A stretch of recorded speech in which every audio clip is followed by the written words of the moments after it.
Harry Potter and the Nightmares of Futures Past. Chapter 19. An interesting start of term. Feeling like they were actually doing something about Sirius gave Harry enough peace of mind for a good night's sleep. Though he woke as soon as Molly began knocking on doors, he was feeling refreshed. Bouncing out of bed, Harry grabbed a quick shower while the rest of the Weasleys were starting to stir.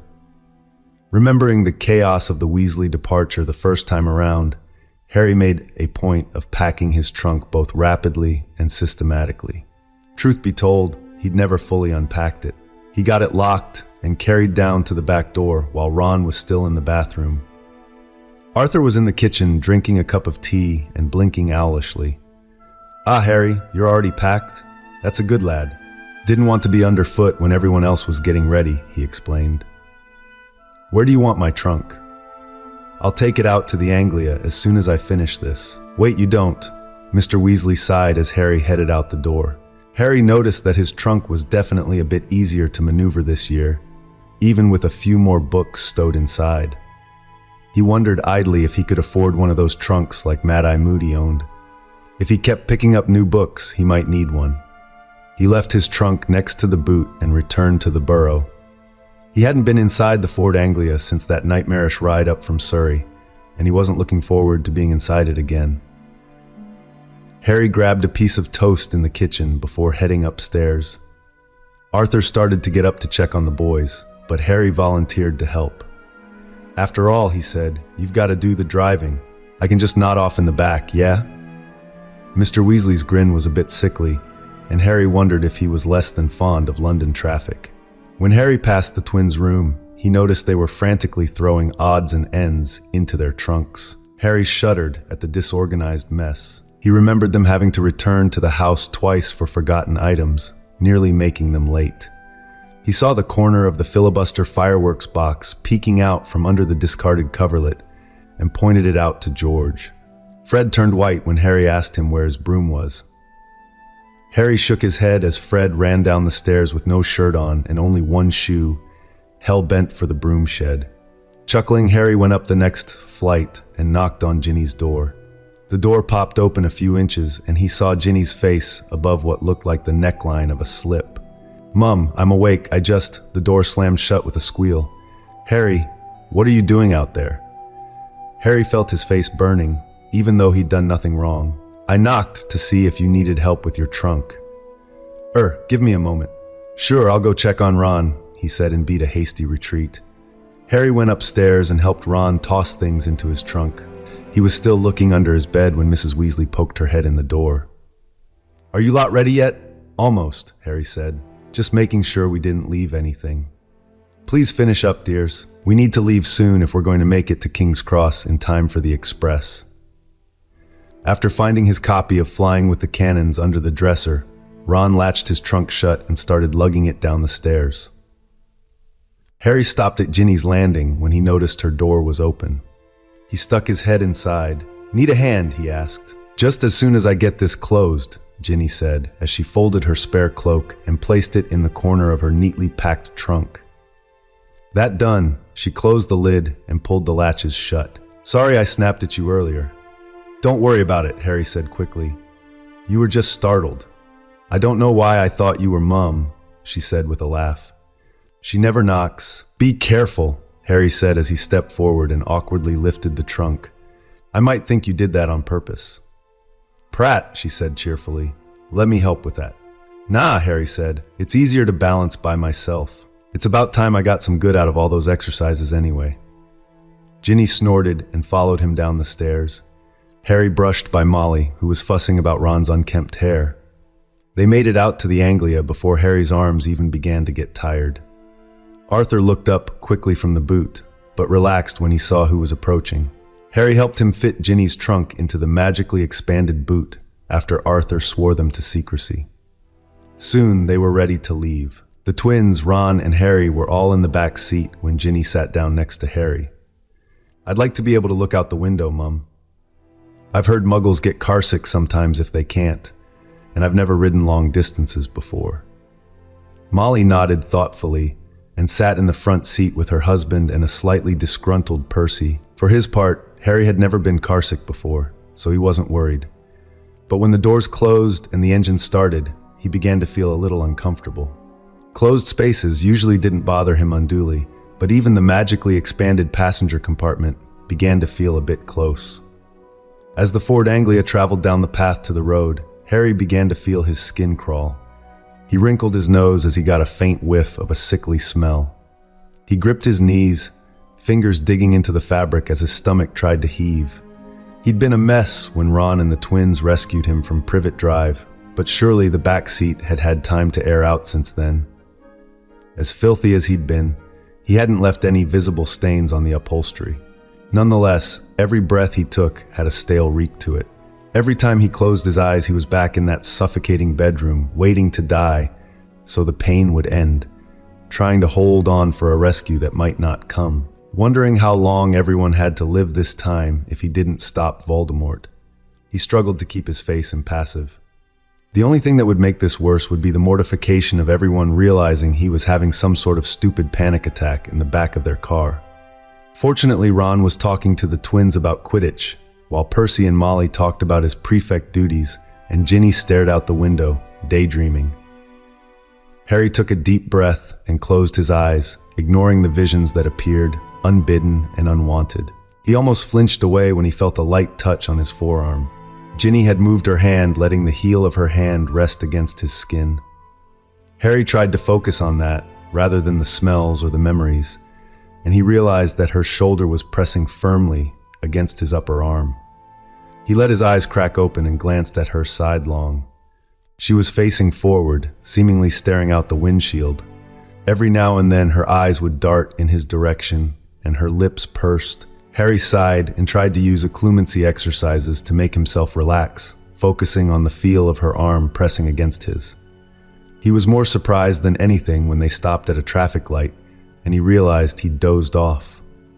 After that, he was shaky but basically all right. They arrived at King's Cross at 10:15, with plenty of time to board the Hogwarts Express. Harry lagged back as they sorted themselves out and made a point of helping Ginny get her bulky trunk on the trolley. "Thanks," he whispered as he wedged her trunk in on top of his. She smiled, not even pretending ignorance. "I overheard Mom asking Dad if you'd be okay in there. They decided to let you be and see how it went. Like you'd let it show if you could possibly help it." Harry froze for an instant, surprised that he was so transparent to her. When he straightened up, she was faintly smirking. Harry stood next to Ginny as they passed through the barrier in pairs. He didn't think Dobby would be up to his old tricks again, but he didn't want to chance them getting separated. Too many things had changed for him to absolutely trust his foreknowledge anymore. Nonetheless, they made it through without a problem. After a round of tearful goodbyes from Mrs. Weasley, they stowed their trunks aboard and found an empty compartment. Harry, Ron, and Ginny settled in, while the twins went looking for Lee Jordan and their Quidditch teammates, and Percy left for the prefect's meeting. No sooner did they sit down than a slightly agitated Ron left to go find Hermione and Neville. Harry sat down across from Ginny and closed his eyes, massaging his temples. His headache hadn't ever fully departed. "All right, Harry?" Ginny's voice broke the silence. He opened his eyes again. She had a concerned frown on her face. "Bit of a headache. Hopefully Malfoy will drop by soon and I can kip out for a bit." "Malfoy?" she asked curiously. "Yeah, little Draco seems to like checking up on his favorite Gryffindors on the Express. Bit like a small terrier trying to mark his territory, I suppose." Ginny giggled at the mental image. "I think Ron takes him a bit more seriously than you do, Harry." Harry frowned. He never did find out what happened to Draco during the war. He disappeared off the map shortly after things went straight to hell. It wasn't even known if he'd been there for the Hogwarts massacre or not. Ron is right, though. We are probably going to have to do something about him eventually. He hates you and Ron for being Weasleys. He hates Hermione for being Muggle-born, and he hates me for obvious reasons. Watch out for him, especially when the rest of us aren't around. "Do you think I can't take care of myself?" Ginny asked. She didn't seem angry yet, but her voice had a cool tone to it. More like Draco never starts anything unless he has you outnumbered or it's a sneak attack. I've told Ron, Hermione, and Neville the same thing. Ginny nodded her head thoughtfully. The train whistle blew and the compartment jolted as the train began moving. A few minutes later, the compartment door opened and Ron entered. "Look what the cat brought in," he said jovially. Hermione rolled her eyes as she followed him through the door. Neville was next, smiling. "You know," Harry said, "we ought to just plan on grabbing this last car every time we ride the express. It'll make it easier for us to meet up anyway. Of course, it also means Draco and the others will figure out where they can find us," Hermione reminded them. "That's one of the benefits, Hermione," Ron chided her. He made sure the door was latched and let Crookshanks out of his carrier. The enormous orange cat glared at him before leaping into Ginny's lap.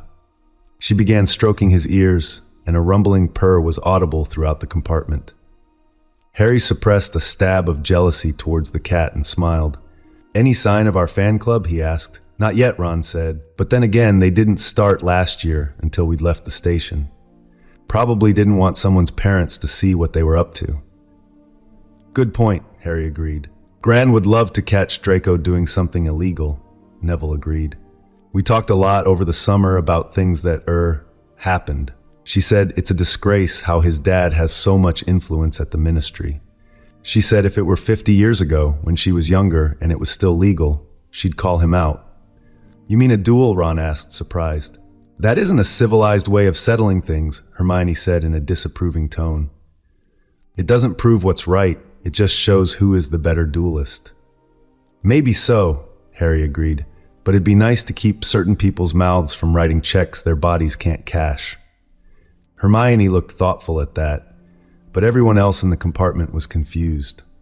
Harry sighed and explained the muggle figure of speech. "You're right, mate," Ron said happily. "A good cursing or two would encourage polite behavior." He grinned, especially with all the curses Hermione has learned. Hermione rolled her eyes as they all laughed, but Harry noticed her cheeks grow a bit pink as well. Harry leaned back in his seat and felt the tension ebb out of him. Being with all of his friends again was like a tonic after the tension of the drive to King's Cross. For a moment, Harry wished this train ride could last forever, delaying their arrival at Hogwarts. For now, his friends were happy and safe, and that was all he could ask for. He didn't even realize he was dozing as the murmur of conversation lulled him to sleep. He dreamed he was in an underground chamber lined with serpentine statues. He was looking desperately for something he couldn't find. Worse, he'd forgotten what he was searching for. He tried to raise his wand for light, but remembered he'd dropped it. Why had he done something stupid like that? A loud bang yanked him out of his disturbing dream as the compartment door was thrown open. His hand was already digging into his sleeve for his wand as he opened his eyes. Ginny was standing in the doorway, looking disheveled and angry. "Get your wands and follow me," she hissed. Harry leapt to his feet, his mind racing. She didn't appear to be hurt, just furious. "What is it?" Ron asked, his voice cracking.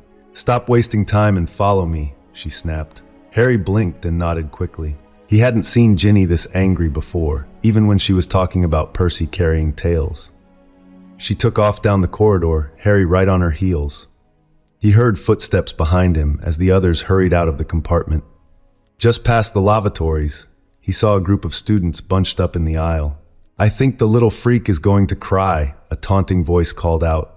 Harry recognized Draco Malfoy's sneer. "I think you're right, Draco. What's the matter, loony? Going to have your father write a story about it in his newspaper. Not that anyone reads that tripe." As he got closer, he recognized Pansy's nasal twang. Looking over them, he could see that they'd surrounded a smaller girl with short blonde hair and protuberant blue eyes. "Ow, she kicked me, the little trog," Crabbe growled.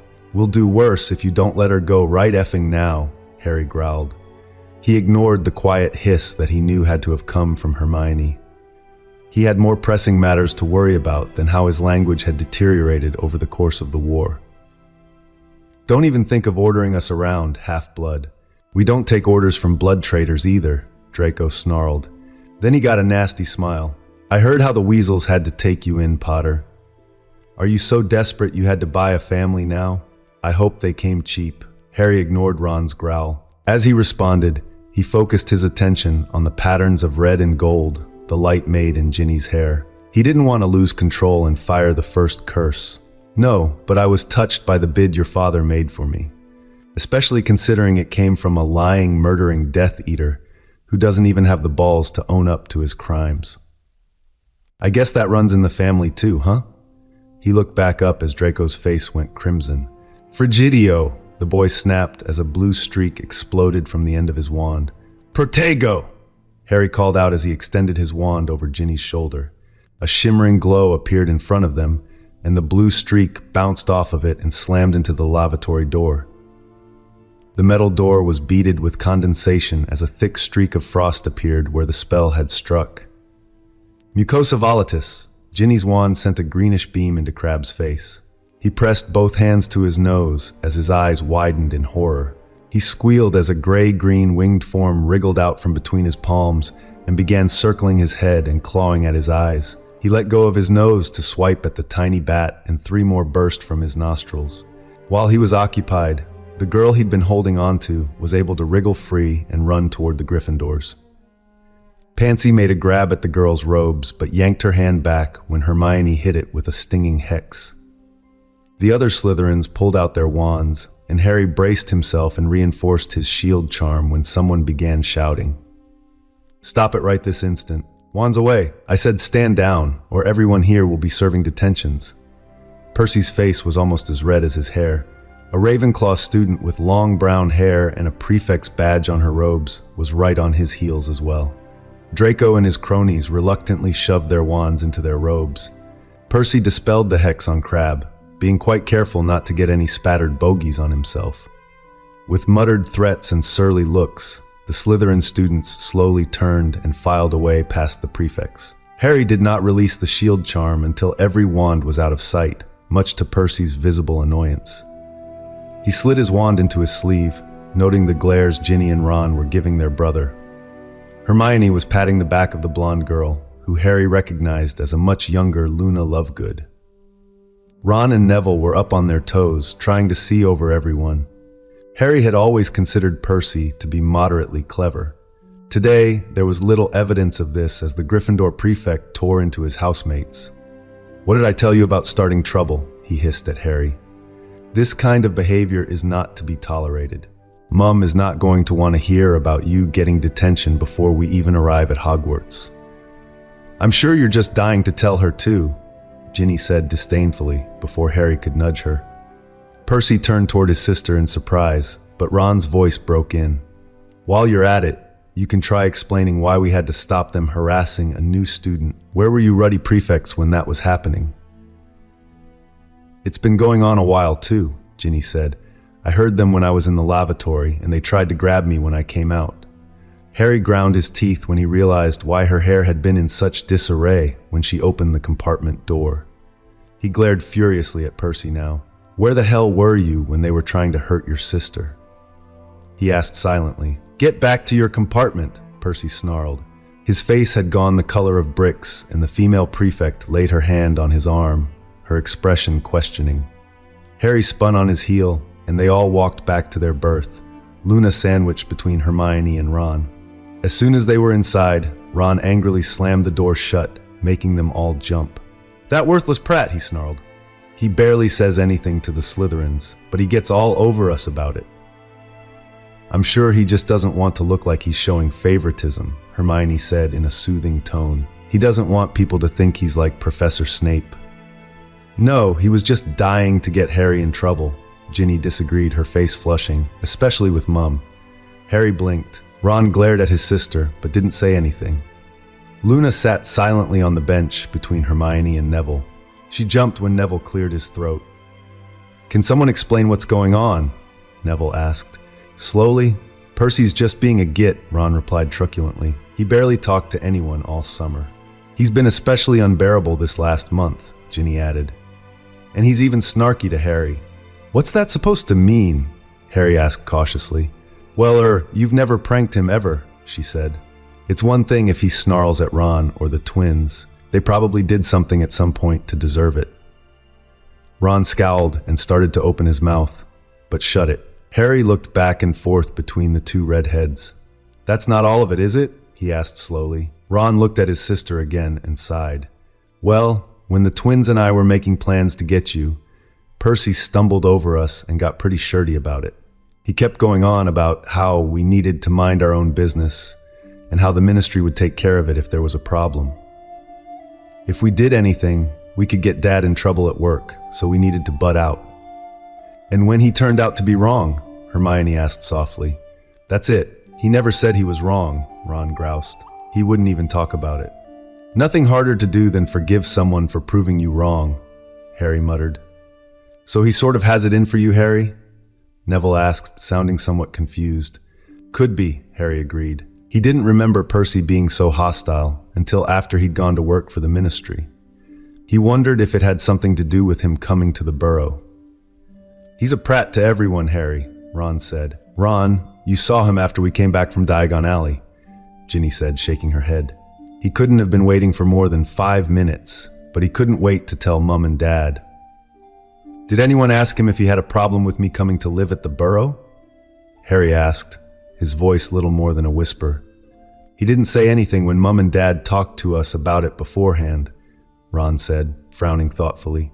That's not quite the same thing though, is it? Ginny mused. I think he also was disappointed because he wanted to look good for that person he was with, the blonde girl said as she picked at the seam of her sleeve. No one else knows that he was writing all those letters to Penelope Clearwater, Harry thought with some amusement. You may be right, he said carefully, suppressing a grin. Looks like Luna always had a talent for noticing things. Ron seemed a bit startled at the idea, but Ginny was just thoughtful. By the way, everyone, this is Luna Lovegood. Luna, this is Harry, Hermione, and Neville. Unfortunately, you've met Ron already. Harry ignored the squawk of outrage from his friend and nodded politely to the girl. She gave him a rather odd look before she turned toward the others. I appreciate you stopping them, she said distantly. It was starting to get repetitive. I suppose I should be used to it by now, though. That's tripe, Luna, Ginny snapped. You don't have to put up with that, and you know it. Luna just shrugged and glanced at the window. I was hoping things would settle down over the summer, Hermione grumbled. But it seems like Draco and his friends are just taking up where they left off. Harry sighed. Hermione, you've sat classes with that lot. You know how stupid they are. Those pureblood fanatics are going to hold on to their bigotry until they are dragged, kicking and screaming into the 20th century.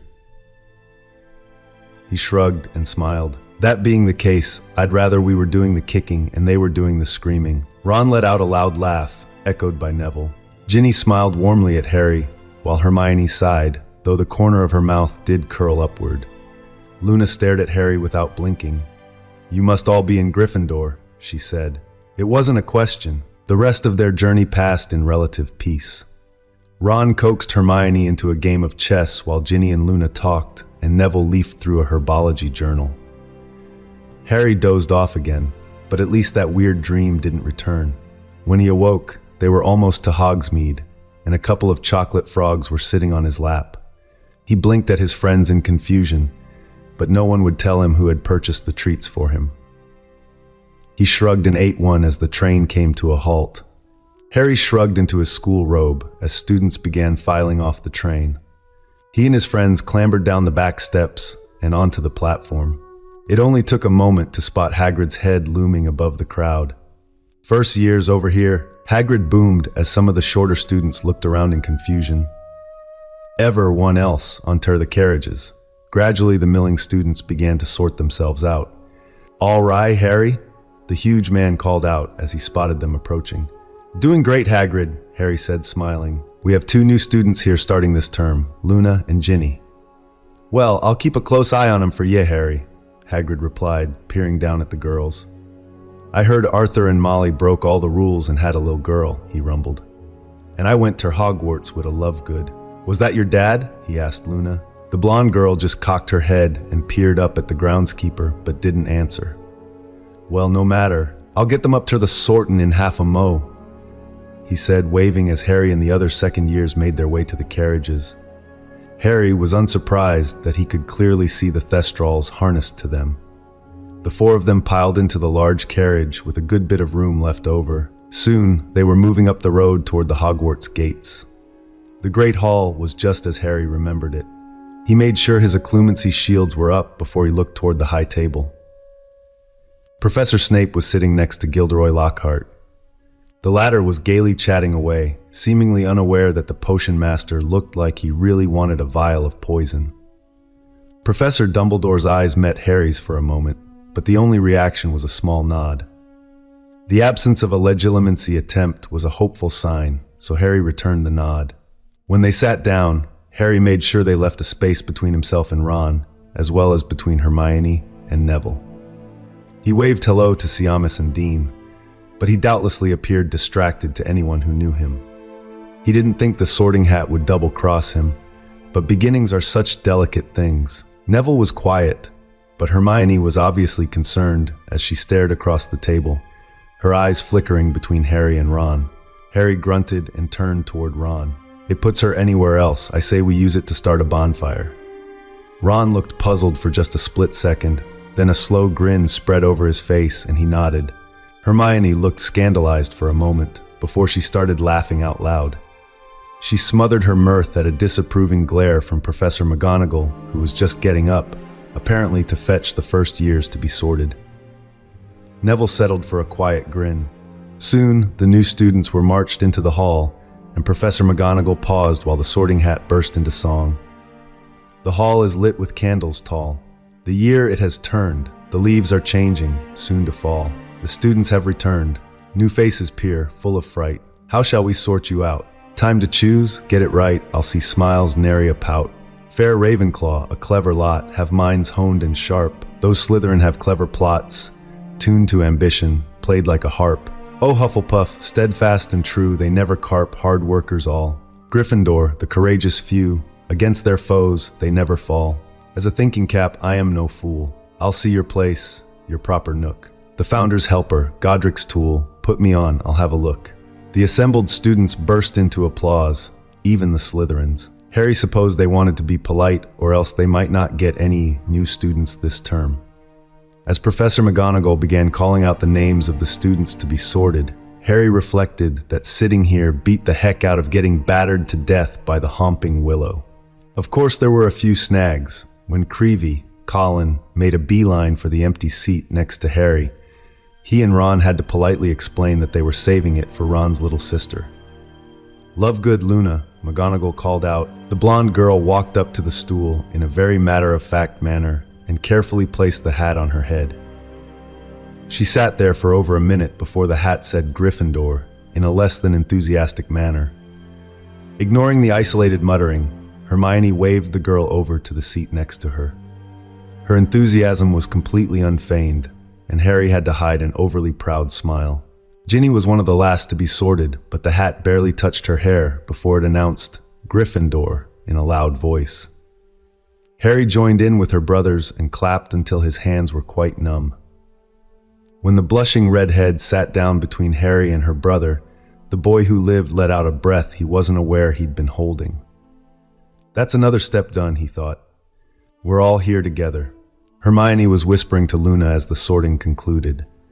Harry remembered his friend mentioning once that she hadn't had any real friends before she came to Hogwarts, and he wondered if she felt especially sorry for Luna after seeing her being picked on.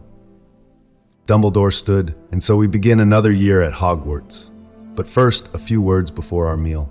Audarchy, diaspora, and quizzical. Now let us eat. With that, the platters before them were filled with food, and Harry's stomach let out a low growling noise. Ginny muffled a snort as Harry speared a slab of roast beef on his fork. Last year's feast had followed the rather lean portions at the Dursleys, so he hadn't been able to properly enjoy it. Harry frowned as he loaded up his plate.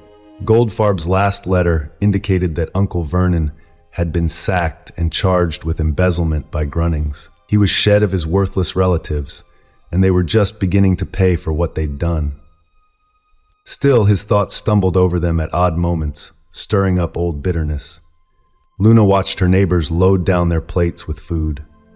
I read a story that the Hogwarts kitchens test out addictive food additives designed to make people overeat in restaurants. Looks like that one is certainly true. Neville, the only person that didn't have his mouth full, laughed. No, we work it off every morning. Harry's got us all doing martial arts and fitness training. I used to be dead clumsy, and now I only trip half as often. And then only when you walk by the Slytherins, mate, Ron said after swallowing. "You want to join us?" Harry asked carefully. Now that he saw an opening, he hoped to seal the deal. "Ginny has started working with us as well, so you won't be the only new girl." Luna stared at Harry long enough to make him wonder if he'd said something wrong. Finally, she nodded. "I'd like that," she said, and began eating. The feast proceeded without further incident. By the time dessert was served, Harry was definitely feeling groggy. Once the dessert was cleared away, Dumbledore stood and the Great Hall immediately quieted down. "Very good," he said cheerfully, his voice nonetheless filling the hall. "Now that we are all replete from this excellent dinner, I have one more announcement. Joining us to fill the position of Defense Against the Dark Arts teacher is the extremely well-known Gilderoy Lockhart." There was scattered applause, mostly from the witches, following that announcement. With a grin that displayed an inordinate number of teeth, the man gave a jaunty wave in response. Next to him, Professor Snape grimaced, his upper lip showing a definite curl. "I'm sure you will all show him a very warm welcome," Dumbledore continued, his eyes twinkling. Harry wondered if the headmaster didn't know what an awful fraud he'd hired, or if he just didn't have any other options. After another chaotic rendition of the school song, one sure to qualify as a lyrical felony in most jurisdictions, they were finally dismissed to seek their beds. Harry was full and dozy as they followed Percy to the Gryffindor Tower. He barely registered the glares coming from some of the Slytherins. He tried to memorize the password, Wattlebird, as they trooped into the common room. Harry was tempted to warm himself by the fire, but he knew he'd probably fall asleep down here if he did. After making sure everyone knew to get up 2 hours early for practice, he made his way up to the dormitory. He managed to change into his pajamas before falling asleep. Harry woke up thrashing wildly, knocking the covers to the floor. It took him a long moment to realize he was at Hogwarts, and not inside a collapsing house in Devon. That had been a particularly close call. He still had no idea how the Death Eaters had located them, but they were damned lucky Hermione had spotted them before they stepped out the back door. As it was, the three of them managed to return fire from behind cover, instead of being cut down in an ambush. Unfortunately, as Ron stunned the last one, a stray reducto curse collapsed the back wall of the kitchen, bringing down a section of the roof. Hermione and Ron managed to step back in time, but Harry was knocked out and pinned under the rubble. He awoke as they were digging him out, but with his arm and both legs trapped, it was hard not to panic. Recognizing his distress, Hermione held his hand and stroked his face while Ron cleared away the boards and pieces of siding. He was covered with cuts and bruises when they were done, but the terror of being trapped and helpless stayed with him even longer. By the time he got his breathing back under control, Harry was quite thoroughly awake. He sat up and put on his dressing gown. He started to dig quill and parchment out of his trunk before he remembered that Ginny was here at Hogwarts this year. No need for letters. The clock showed that he had at least 2 hours before everyone else would be getting up for practice, so he selected a book on mid-level healing charms and went down to the common room. Harry was surprised to find anyone in the common room at this hour, let alone Ginny. She was sleeping half reclined on the couch, with her head resting on the arm. He stared at her for a moment, then took a blanket off the back of the couch and tucked her in. He paid special attention to her feet, remembering her complaints about how cold they got while she slept. That done, he picked an armchair near the fire and settled down with his book. When it was nearly time for the morning run, Harry closed his book and stood up, stretching. He nudged Ginny until her eyes opened, whereupon she sat up so suddenly that they almost knocked heads together. "Oh, Harry, I had trouble sleeping," he asked. She nodded, her face quite red. She rubbed at her eyes and blinked owlishly. "Happens to me all the time," Harry assured her. "Is this your first time sleeping away from home?" "Nearly. Then I'd be surprised if you didn't have trouble. It's almost time to go run, and I'd appreciate it if you could make sure Luna was up as well." Ginny eyed him speculatively. "Is she going to be joining us for the other practices as well?" Harry put on a thoughtful frown. "I suppose that might be a good idea."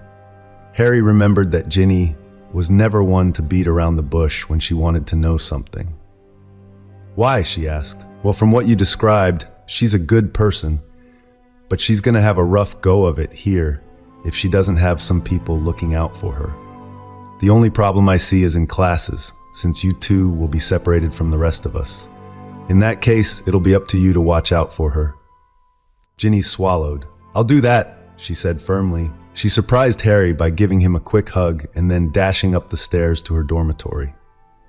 Half an hour later, they were all trotting out of the entrance hall and onto the grounds. Harry kept the pace reasonable so Luna could keep up. Nonetheless, her fair complexion was beet red halfway through. Neville, of all people, dropped back as she began to lag and talked to her as she slowed.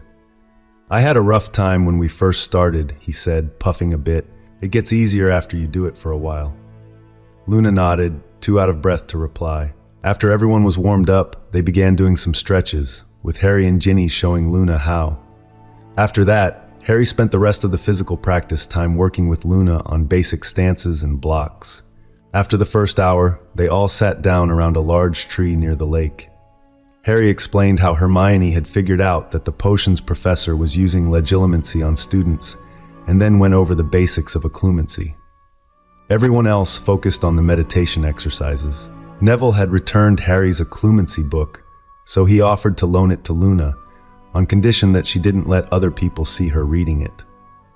"We're trying to keep this as quiet as possible until we know how he's going to react," Harry explained. Neville grunted. "He's a complete bastard," he said without opening his eyes. "If he knew exactly what book we were learning this from, he'd probably try to get it confiscated. If we fought it, he'd have a little trouble explaining why he doesn't want us learning occlumency," Harry disagreed. "He'd find a way," Neville spat bitterly. Of all the changes in his friends, Harry was most surprised by the ones in Neville. The regular exercise was changing the chubby, round-faced boy into a stocky block of muscle. Harry was ashamed at how little encouragement had actually been required to make such a huge change in the boy's self-confidence.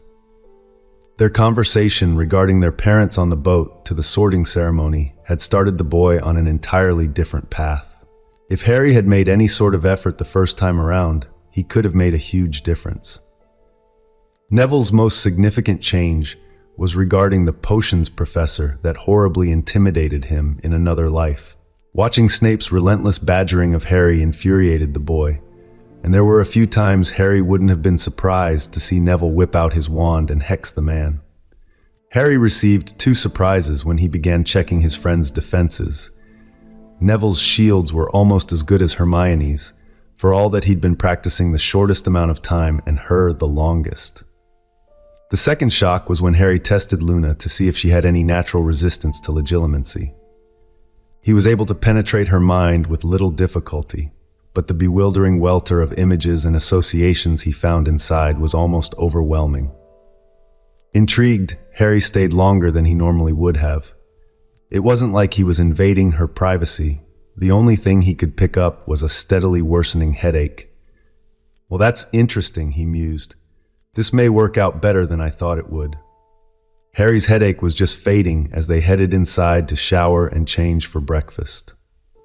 Their morning meal was noticeably calmer without a howler from Mrs. Weasley, though Harry did wonder what Dobby was getting himself up to since he wasn't trying to save Harry. He smiled warmly at Professor McGonagall when she handed him his class schedule. It probably disconcerted her, but it was hard for him to take her stern persona seriously. Not after the way she'd ripped into Umbridge on his behalf in his prior life. Soon they split up. Ginny and Luna had charms first period, while the rest of them were off to herbology. Professor Sprout was noticeably cheerier, what with not having to bandage the Homping Willow with Lockhart's less than stellar advice. She greeted them warmly as they joined the Gryffindor and Hufflepuff students assembling in front of the greenhouses. Once everyone was there, she led them to greenhouse number 3. This locked-out building housed some of the more dangerous plants covered in the second-year curriculum. Harry smiled when Neville's hand shot up before Hermione's when Professor Sprout asked about the properties of mandrakes. Mandrake is used to brew extremely powerful restoratives. Mandrake distillations are the active ingredient in many potions used to reverse transfigurations and curses. In addition to its uses as an antidote, it's also dead useful for eliminating common pests in the greenhouse. Professor Sprout frowned. "How so, Mr. Longbottom?" Well, I keep some in pots in the center of my greenhouse at home. Once a week, I put on some earmuffs and pull one up for a minute. The cry of the mandrake is fatal to anything that can hear it, so most household pests immediately snuff it. Well done, Mr. Longbottom, Professor Sprout beamed. That's an ingenious use for what many consider to be a liability of cultivating mandrake. 30 points to Gryffindor. Neville is correct about the mandrake's cry. While these are only seedlings we're repotting today, their cry can at least knock you out. So make sure you get those earmuffs on tight. Some of the Hufflepuffs looked a little disgruntled at the generous award their head of house had given to a Gryffindor, but none of them raised their hands, so it was their own fault. Harry wasn't as surprised by the squalling baby appearance of the uprooted mandrake this time, though it was still disturbing. He just hoped they didn't need to be brewing mandrake restoratives this year. With the four of them working together, they didn't end up grouping with Justin Finch Fletchley. Harry wondered about that, but didn't see how that would hurt anything in the new timeline. With the diary locked away, the Muggle-born student wouldn't be attacked this time around. By the end of the class, they were still filthy and sweaty from stuffing uncooperative, muddy, fat babies into their new pots. Harry really wanted a shower, but he barely had time to wash his face and hands before they had to be in Transfiguration. Professor McGonagall's class was more a free-for-all than herbology, where Neville was the clear expert. Hermione was usually first with the answers, but not always. Surprisingly, Ron even beat them all once. Hermione's pleased grin made the redhead's ears turn pink, and Harry wondered how much he'd studied over the summer. By the end of the class, they were all competing to see who could transfigure a beetle into the most elaborate button. Professor McGonagall came over to see why they needed so many beetles, but just shook her head when she saw the results of the button-making contest. Lunch was fairly quiet, though Ginny was laughing about their first charms lecture. She thought Professor Flitwick was terribly cute. Hermione was scandalized at the implied disrespect, and she was all set to chastise Ginny about it when Luna chimed in. "Ginny, it isn't nice to laugh about someone who was victimized by green-winged fumpgizzers," Luna said in her characteristic deadpan drawl. That pretty much stopped Hermione in her tracks. "Green-winged what's? Fumpgizzers. They love to attack small children and drain away all their potential for growth. I'd say Professor Flitwick ran into a whole nest of them, and at an early age too. More's the pity. They must have stolen every inch he had coming to him. It's quite tragic. But if they bite an adult, nothing happens, since they've already got all the height they're going to get." "Do you think Hagrid could have used some of those growing up?" Ron asked Harry in a low voice. That's preposterous," Hermione sputtered. Luna just looked at Hermione with no expression on her face. After nearly a minute, the older girl was starting to shift uncomfortably on the seat. When Luna spoke, there was no rancor in her voice, just a solemn curiosity. "You sound like our Muggle neighbors who don't believe in magic. Why is that?" Hermione almost flinched back, but didn't say anything. She looked almost confused, and then she peered very intently at the blonde first year. Almost as soon as their eyes met, Hermione flinched back. She shook her head, rubbing at her eyes. "I've never heard of any sort of fumpgizzers, Luna, and they aren't in Scamander's Guide. Where did you read about those?" "There was an article about them in the Quibbler. I think I can get you the issue if you'd like." Hermione nodded slowly, still rubbing her temples. When they finished eating, Ron suggested they go out to the courtyard for some fresh air before their next class. As they left the Great Hall, Harry hung back until he was walking next to Hermione, who was still frowning. "You tried to use legilimency on Luna," he said. "It wasn't a question." Hermione nodded cautiously. "Something very odd happened." "I know. Happened to me at practice. Either she's a genius or a functional schizophrenic. Either way, she's difficult to read." "Do you think she's all right, Harry?" "She seems okay on the outside. She may just be one of those people like Einstein. Can't do algebra, can't balance a checkbook, but turns around and helps create the special theory of relativity." "You mean that's how her mind actually works?" Hermione asked. "Yeah, I think it is," Harry answered. "Just working with you lot. I know each of you has a slightly different feel. Hers is just different, a lot different." "I see." Hermione had looking thoughtful down to an art form. Harry had one more thing for her to think about, though. I don't think we should be using legitimacy on our friends outside of practice." Hermione did not blush easily, but once she actually was embarrassed, her face went solid red every time. "I suppose that isn't very ethical, is it?" "No, I think we should limit non-consensual snooping to known enemies. I would appreciate it if you would make a habit of assessing everyone's shields next time we practice," Harry said. "I thought you were picking up legitimacy fairly quickly," Hermione said. "I am," Harry said with a pause.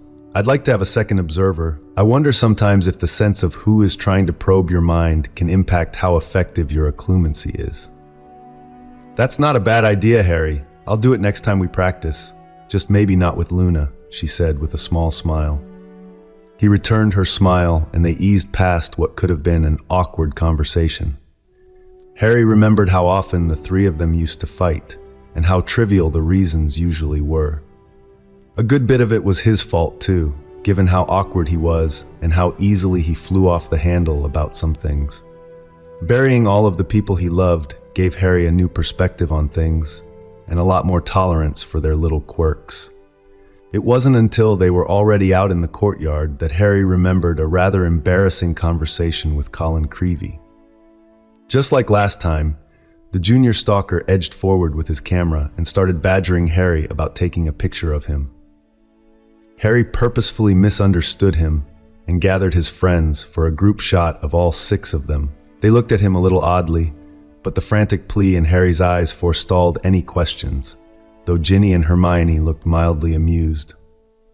After Colin snapped the picture, he of course did the worst possible thing. Harry, could you sign it for me, so I can send it to my dad?" "Signed photos? You're giving out signed photos, Potter?" Draco sneered.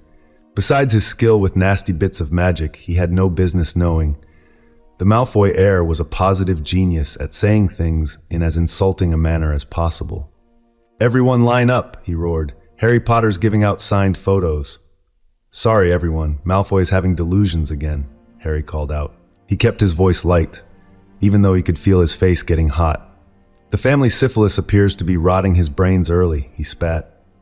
About half the crowd got the implications of that last remark, which made their eyes widen.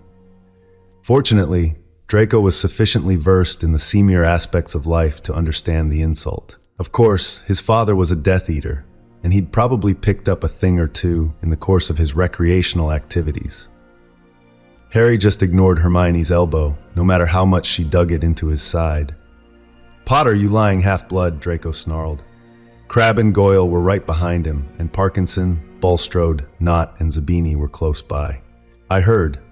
You heard Colin ask me to sign a photo he took, something which I am not inclined to do, so shut your trap," Harry said firmly.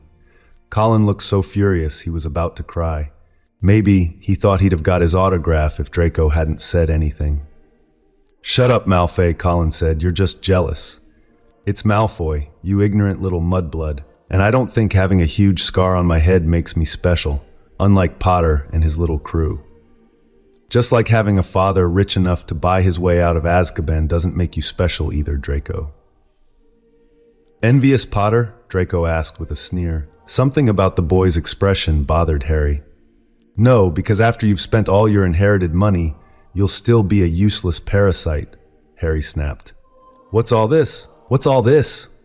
Professor Lockhart said as he strode toward Harry, his turquoise robe swirling around him. "Who's giving out signed photos? Besides me, that is?" He chuckled at his own quip. Harry started to step back, but the man reached out and grabbed Harry's shoulder and pulled him in against his side. "Come now, Mr. Creevey, you can get a picture of both of us, and we'll sign it. Can't do much better than that, can we?" Harry debated breaking the man's instep, but instead he simply ducked down and dropped from the man's arm. He let himself somersault backward and rose to his feet in one smooth motion. Colin got a good picture of a rather confused Professor Lockhart staring down at his left armpit. Later that night, Harry would trade Colin 2 pictures of himself for that one of Lockhart. The man hardly ever took a picture that was less than perfect, so just owning it was a petty form of revenge. Lockhart turned around and saw Harry standing behind him. He reached forward, but seemed to reconsider. "Come with me, please, Harry. We have something to discuss before class." Harry gave his friends a disgusted look, but Hermione and Neville just shrugged. Ron was still glaring at Draco and fingering his wand. Harry really hoped a firefight didn't break out when he wasn't there to join in. He noticed Ginny was standing slightly in front of Luna, shielding her from the Slytherins. Harry felt an odd surge of pride, but he hoped she knew some kind of blocking spell. Lockhart quick marched him to the defense classroom. "A word to the wise, Harry," he said as he opened the door. "I was trying to cover for you out there. If both of us sign a picture for the lad, it doesn't look quite so bad. Otherwise, at this stage in your career, handing out autographed photos like that, it looks a bit big-headed, you know." Harry sighed and made a sincere effort to rein in his temper. "Did you listen to anything I said out there?" he said sharply. "I wasn't signing any photos of me. Colin took a photo of about half the Gryffindor second years, and Draco Malfoy tried to make a big deal out of it. I have absolutely no interest in cultivating my fame as such. I got this scar the night my parents were murdered, so I hope you'll understand if I consider it less than a blessing." "Oh, Harry," Lockhart said with a quiet laugh and laid his hand on Harry's shoulder in a disquietingly familiar manner. "You are so naive it's almost painful. We can only make do with what we are given. You have a scar gained in a most spectacular manner. I have devastatingly good looks, unmatched magical skills, and unquestioned literary talents. It's all about getting as much as you can with the gifts you have. The gifts, you do know that your predecessor was possessed by Voldemort and tried to kill me, right?" Harry asked. "Harry, into each life a little rain must fall. Do you know how many young witches have tried to break into my flat?" Lockhart asked rhetorically. "Some of them were not so young either." He finished the last sentence with a shudder. Harry stared at the professor. "This man is not even speaking the same language I am. I understand if you were feeling a little out of sorts at the bookstore," Lockhart said in a grand manner. "Part of being a celebrity is knowing how to react when life throws these little opportunities our way. I can help you there, and your pull added to mine. Throw in all the cachet of Hogwarts nostalgia and a warm student-teacher bond, and we can make weekly headlines. I wouldn't be surprised if we were invited to functions every weekend until end of term. Wouldn't that be grand?" Harry blinked and said the first thing that popped into his mind. "I'd have some trouble getting all my homework and revision done if I'm gone all weekend." "Oh, tosh, Harry, I'm talking about something important here. I'm talking about our picture on the front page once a week, maybe even twice." "You know," Harry replied sarcastically as he tried to gather his wits, "it's refreshing to meet a professor who isn't all hung up on academics." The magnitude of the man's gall was awe-inspiring. Professor Lockhart smiled ruefully. "The position was mine for the asking, since no one wants to risk that so-called curse. Besides, it's not like this is really an important class, is it? Most students will never need to use what they learn in here anyway. Those that do, well, they aren't going to be complaining, now are they?" Harry felt his faint smile pull into a grimace. "Okay, you negligent son of a bitch. You've got to go. The sooner the better." "You don't need to give me an answer now, Harry," Lockhart said with a paternal smile. "Just think about it. We can do great things for each other. Great things." Harry was suddenly reminded of Ollivander, talking about his wand. It was just about as comfortable a memory, too. Students began filing into the room, and Harry went to sit with his friends. Hermione seemed to frown when she saw his face, so he supposed that horrible grimace was still there. He had a strong urge to ask to be excused so he could go take a shower. Harry dutifully filled out Lockhart's exercise in ego gratification he called a quiz. It'll be easier to get him sacked if he doesn't suspect anything, he reasoned.